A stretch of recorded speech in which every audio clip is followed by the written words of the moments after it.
The elevator doors slid open with a chime that echoed through the glass and marble sky lobby. The air was cold, perfumed with money and arrogance. I stepped out, calm, silent, the heels of my shoes tapping against the polished floor like quiet thunder. Then came that voice. Sharp. Familiar. Before we begin, drop a comment and tell us where are you from and from which city you're watching our videos? And after watching the whole video, don't forget to tell us what would you do in this situation? Be honest, tell me in the comments below. We read every comment. Let's begin. Well, this is Rich. My stepmother, Evelyn, drawled from across the room, her diamond earrings catching the light as she turned. There's no staff entrance here, sweetheart. Leave before you embarrass yourself. Heads turned. Laughter rippled through the crowd like static, sharp, fake, cutting. A few guests tilted their champagne glasses, whispering behind manicured hands. I didn't flinch. I didn't blink. I just kept walking. Security, Evelyn said sweetly, but loud enough for everyone to hear. Would you kindly escort her back to wherever she came from? The two uniformed guards exchanged uneasy looks and walked toward me. My pulse didn't rise. My fingers didn't tremble, because I knew exactly what was about to happen. One of the guards scanned the digital tablet on his wrist. The sound that followed, a crisp beep, shattered the tension. His voice dropped to something formal, almost reverent. "Ma'am," he said, straightening instantly. "Welcome back, penthouse owner. Your estate-level access has been activated." The world froze. Evelyn's painted smile cracked, her glass slipping from her hand and shattering on the floor. Someone gasped. Another whispered, "Did he just say owner?" I turned to her, finally, meeting her eyes without a shred of hesitation. "You were right, Evelyn," I said quietly. "This isn't the staff entrance. It's mine." Her mouth opened, but no words came out. I watched her face shift from confusion to rage to something close to fear. Behind her, my stepbrother, Chase, stammered, "That's not possible. Dad owns this building." "Not anymore," I said, taking a slow step toward them. "He sold his shares last month. Guess who bought them?" Silence. Pure, perfect silence. For years, I'd been the one standing at the edges of these rooms, invisible, the unwanted daughter, the inconvenience they tried to erase. But tonight, every flash of the chandelier reflected off my calm face, not theirs. Evelyn's voice finally cracked. "You think this little stunt makes you better than us?" I smiled faintly. "No. Just free." And as I walked past her, the guards held the elevator doors open for me. I didn't look back. I didn't need to. The sound of my heels against the marble said everything they needed to hear. I was done being their embarrassment. I'd become their reminder. The private elevator opened with a soft chime, and the doors revealed a view most people only dreamed about. The entire city glittered beneath me, a skyline of silver and glass stretching endlessly across the horizon. I stepped inside, my heels sinking into the soft white carpet. It still smelled faintly of the ocean-scented candles Evelyn used to brag about on her social pages. How fitting. She'd lost everything she flaunted without even realizing it. For a moment, I let the silence wash over me. No yelling, no belittling, no manipulative smiles. Just peace. The kind I'd built myself. But peace never lasts long when the ghosts of your past are still alive. The doorbell rang once. Sharp. Demanding. I didn't even have to guess. When I opened the door, Evelyn stormed in first, her designer heels clicking like daggers against the floor. Behind her was my stepbrother, Chase, phone in hand, filming everything like he could spin this into another sympathy post for the ruined Pierce legacy. "You've humiliated us." Evelyn's voice dripped venom. "Do you have any idea what kind of storm you've caused tonight? The entire board was there. What stunt is this?" I leaned against the marble kitchen counter, arms crossed. "No stunt. Just a change in ownership." Chase scoffed, waving his phone. "Yeah, right. You couldn't afford the cleaning fees for this place, let alone buy it." "Funny," I said, tilting my head, "because your bank account balance right now is about $12. Want me to pull the receipts? He froze. Evelyn spun toward him. What is she talking about? Oh, don't act surprised, I said, walking slowly across the room. You two drained Dad's trust fund after I left, remember? Spent it on cars, vacations, cosmetic miracles, the usual distractions. I stopped near the window, where the city lights painted my reflection in gold and shadow. Meanwhile, I was building something real. Evelyn folded her arms, masking her unease with a sneer. You? Building something? What, a life coaching business? I smiled faintly. Try a data analytics company. Novometrics. I started it from a shared apartment. 3 years later, it's worth $75 million. Her laughter caught mid-breath. Chase's phone slowly lowered. I walked closer, my voice steady, sharp. I used to cry myself to sleep thinking about what you both did to me, taking my college fund, selling my mom's jewelry, locking me out of this building like I was nothing. That pain became fuel, and that fuel built this empire. You're lying, Evelyn said, her voice cracking. You always were dramatic. I nodded toward the glass wall behind me. Check the Strathmore deed records. Public access. You'll see one name, Aria Pierce Holdings. Evelyn's face went white. Aria Pierce, she whispered. I raised an eyebrow. You didn't even recognize my new LLC name? You really don't pay attention to anyone but yourself. Chase moved toward me, frustration turning his face red. You stole this. You stole. I interrupted. No. I earned it. Every sleepless night, every rejection, every insult from you people, it all brought me here. For a moment, no one spoke. The city hummed below us, a soft reminder that life kept moving, no matter who tried to stop me. Then Evelyn's mask cracked completely. Her voice trembled. Your father would never approve of this. I turned sharply. You mean the man who chose you over his daughter? Who let you throw me out of my own home at 19? Her eyes darted away. She didn't deny it. I took a deep breath, stepping closer until she had no choice but to look at me. He made his choice, Evelyn. And so did I. I chose to stop being your victim. You're ungrateful, she snapped, her composure crumbling. Everything you have, your upbringing, your education. My education? I cut her off with a bitter laugh. You mean the one I finished from a laptop in a library while working double shifts at a diner? You didn't give me a foundation, Evelyn. You gave me a reason to fight. Her lips trembled. She turned toward the door, muttering, You'll regret this. Maybe, I said, my tone calm but firm. But you'll remember it every time you drive past this building and realize the girl you tried to erase now owns your reflection. She froze for a beat, and then, without another word, walked out. Chase followed, silent, shoulders slumped. When the door closed, the quiet returned. I walked back to the window, resting my hand against the cold glass. The skyline glittered like a promise I'd kept to myself. I remembered every night I went to bed hungry. Every voicemail I ignored because I couldn't face another "you failed us" message. Every time I wondered if I'd ever be enough. Now I didn't need their validation. I had something far better. Peace and power born from pain. As the clock struck midnight, I whispered to my reflection, You did it. You made it out. But deep inside, I knew it wasn't over yet. Because people like Evelyn don't accept defeat quietly, and I wasn't about to let her destroy what I built again. Next time she came knocking, she wouldn't find a quiet girl. She'd find the woman who learned how to fight back. 3 days later, the headlines were still burning. Young CEO buys out family's luxury estate. Estranged daughter now owner of Strathmore penthouse. Every business blog, every finance column had my name on it. Aria Pierce, the girl they once called a failure.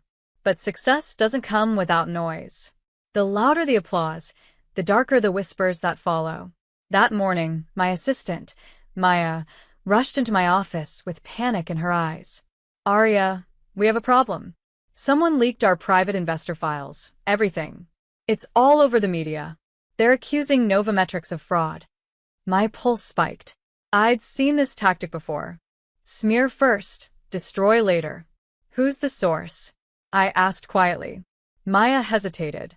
The leak was traced back to an encrypted drive sent from Evelyn Pierce's address. For a second, everything went still. Then it hit. The familiar sting of betrayal, sharp as glass. Evelyn wasn't just trying to humiliate me anymore. She was trying to ruin me. Get our legal team on the line, I said. And bring me every email, every document she touched. Maya nodded and hurried out. I turned to the window. The same skyline that had once felt like my triumph now looked like a battlefield. Evelyn thought she was playing her usual game, power through gossip. But this wasn't the same Aria she'd crushed years ago.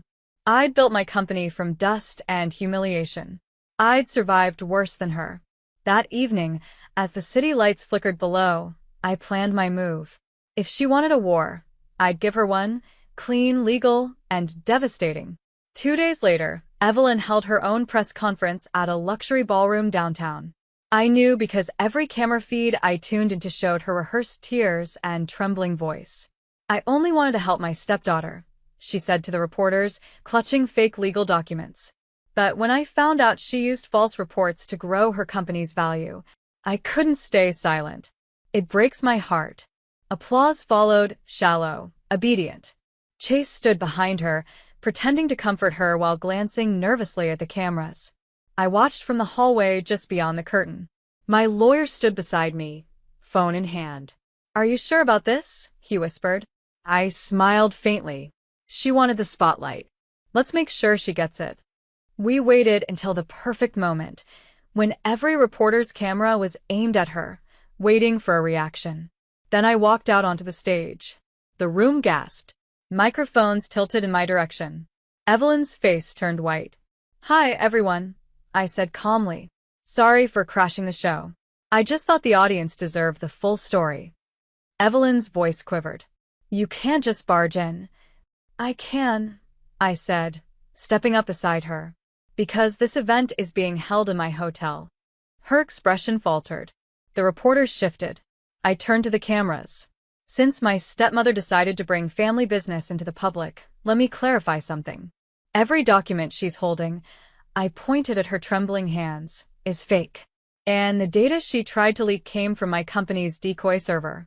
A legal trap designed to expose internal sabotage. Gasps spread through the room. Chase's phone dropped to the floor. Evelyn's painted composure cracked entirely. I raised my voice slightly, calm but deadly. You see, when you've been betrayed before, you learn. You stop trusting words, and you start watching patterns. So, when someone close to me tried to access our investor network last week, I let them. I pulled out my phone, connected it to the projector, and played the recording, time-stamped footage of Evelyn's assistant emailing a file labeled Novometrics_confidential straight from Evelyn's device. The room erupted in chaos. Cameras flashed. Reporters shouted questions. Evelyn stumbled back, eyes wide, shaking her head. This is manipulated. I didn't let her finish. You said you wanted the truth, I said coldly. Well, here it is. You tried to destroy my company because you couldn't stand that I rebuilt myself without you. You taught me to fight dirty, and now you're choking on your own lessons. Her knees buckled, and Chase caught her by the arm, but the cameras caught everything, her tears, her panic, her humiliation. Aria, please, she whispered. You don't understand. Oh, I understand perfectly, I said, lowering my voice. You couldn't handle the idea that I became everything you said I'd never be. So you tried to drag me back down. But I don't live in your world anymore, Evelyn. I built my own. The crowd exploded in murmurs. Reporters shouted, Aria, will you be pressing charges? I turned to face them, my expression calm, composed. No. I don't need to destroy her life. I just needed the world to see what she tried to do. And with that, I left. Outside, as the cool night air hit my face, I exhaled for what felt like the first time in years. My phone buzzed, a message from Maya. Stock prices rising again. Public supports with you. I smiled faintly. Not out of triumph, but closure. Some revenge doesn't come from shouting or punishment.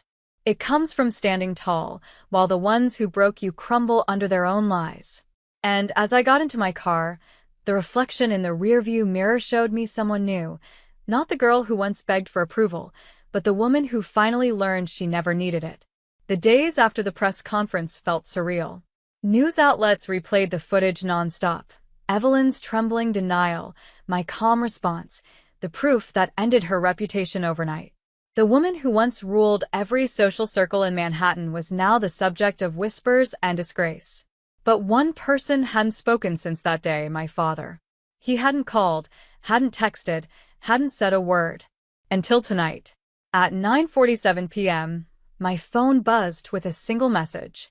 Meet me at the old house. We need to talk. For a moment, my hands went cold. That house, the one I'd been thrown out of years ago, the one where Evelyn's words had cut deeper than any knife. I stared at the message, heart steady, no anger this time, just clarity. The driveway looked the same. Same cobblestone path, same towering gates, same cold wind that smelled like money and guilt. I stepped out of my car, the sound of my heels echoing through the quiet. My father was waiting on the porch. The once powerful businessman looked smaller somehow, older, grayer, and tired in a way arrogance couldn't hide. He didn't move as I approached. He just said softly, "You've made quite a name for yourself." "I had to," I said, my tone calm. "You left me no choice." He exhaled, rubbing his hands together. "You've embarrassed this family." I almost laughed. "No, Dad. Evelyn did that. I just stopped cleaning up her mess." He flinched. His silence said everything. The guilt, the cowardice, the years of pretending he didn't see how cruel she was. "I saw the video," he finally said. "You planned all that?" "I planned to survive," I replied quietly. "The rest just happened." He looked away, eyes fixed on the dark horizon. "I didn't know what she was doing to you back then." "Yes, you did," I said. "You just didn't care enough to stop it." The words landed heavy between us. He swallowed hard, but I didn't look away. He sighed. "You're angry. I understand that." I shook my head. "No, I'm not angry anymore. I'm done." His eyes snapped up to me, surprised, maybe even scared. "I came here because I needed to hear it from you," I continued. "Did you ever regret it? Letting her throw me out like trash?" He hesitated. Then, softly, "Every day." For a second, my chest tightened. I wanted to believe him. I wanted to believe that behind the years of silence there was something human left. But I'd learned the hard way that some people only feel sorry when they lose control. I turned toward my car. "Then live with that regret, Dad." I already forgave myself. "Arya." I stopped and looked back one last time. "You taught me something important," I said. "That love without respect isn't love. It's control." And I stopped being controlled the moment I walked out that door. His shoulders slumped. "You sound just like your mother," he whispered. I smiled faintly. "That's the best thing you've ever said to me." As I drove away, the mansion faded in the rearview mirror, swallowed by city lights. The skyline of Manhattan reappeared ahead, the place where I'd lost everything and rebuilt it from ashes. Maya's message popped up on my screen. "The investors want to rename the foundation in your honor, the Arya Initiative. For women who start over." A small smile touched my lips. "Do it," I typed back. The car glided through the night as I whispered to myself, "Let the past stay buried." Because the sweetest revenge wasn't money or headlines. It was peace, the kind that comes when the people who once looked down on you finally have to look up. And for the first time in years, I didn't feel like the girl who'd been thrown out. I felt like the woman who'd finally come home.